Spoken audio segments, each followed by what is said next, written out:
Since June 2020 to date, when the governor made this declaration and then they started coming back, between you, sincerely, all of us, have we witnessed any reduction in the violence that we are seeing before? No? Since June 2020? Aha. When you are going, let me, when you say peace, peace has indicators. When you are going to Damaturu before, right from Maiduguri, before you reach Fortiskum, I counted there are 48 checkpoints. Now, when you are going from here up to Fort Kano, are there 10 checkpoints? No. Is that not an improvement? That you are not witnessing any bomb blast. Is it not an improvement? But things are gradual. We are transiting. That was the mood on Tuesday, 19 November 2024, when the Alamin Foundation for Peace and Development organized a one-day training for 60 selected women on understanding the transitional justice and deradicalization program of the Borno state government.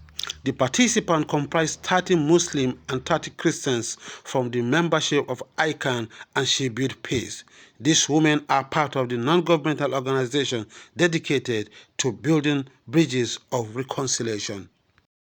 In her opening remarks, Executive Director of Alamin Foundation, Hajia Hamsatu Alamin, emphasized the importance of the workshop, stating that Christian women and girls have been left behind in government integration programs, lacking knowledge about the initiative. And to address this, the foundation brought together members of the She Build Peace Forum, comprising Muslim and Christian faith-based organizations. Members of our She Build Forum. She Build Peace, as you may have known, is a forum for Muslim and Christian women faith-based organizations in Borno State that we brought together for better understanding and then remove the mistrust and others that has been existing between the Muslims and the Christians as a result of the Boko Haram insurgency. So the members of this forum who are brought today, one, it is informed by an issue raised by the chairman of the Christian Association in Nigeria once inside the state secretariat, when he said the Christians are not aware of the government's reintegration and then de-radicalization program.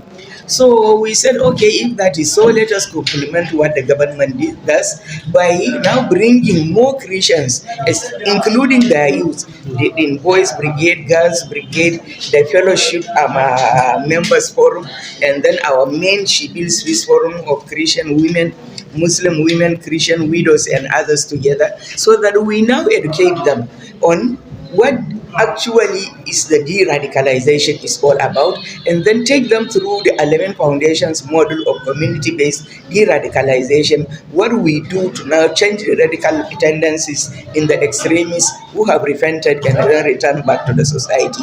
And then secondly, we inform them of the government's model of de-radicalization, and then so that from here we believe, and then also add a knowledge of transitional justice to them, so that they also can go back to now educate and then scale up this knowledge among their members in the churches, in their communities, and others. And then in addition to that, we are adding skills in dialogue facilitation, so that if there are this kind of impact, maybe complaints or others among their communities, they themselves can now convene dialogue, facilitate dialogue, so that in a dialogue situation, they can be able to invite service providers in the government and others, so that they can come and educate and enlighten them, rather than in fact making it a public matter. So in a nutshell, this is why we brought them here, including the youth, to give them the skills and knowledge necessary to facilitate dialogue after understanding what the issues are and what Alamin Foundation itself does to de-radicalize and then make our young women and men who have repented and come back responsible citizens in our society. So how many number of participants do you have? Yes, in all we have 60 participants, and all of them are here.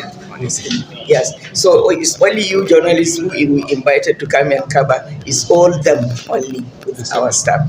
Thank you so much. Thank you.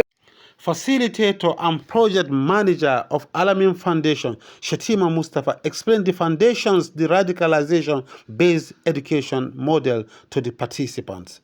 He said this comprehensive approach focuses on understanding community perspective and precondition for peace, encompassing several key components, which include intensive religious messaging program, mental health and psychological support, life and livelihood support, mentoring support, community dialogue and sensitization outreach, policies dialogue and advocacy to key government officials.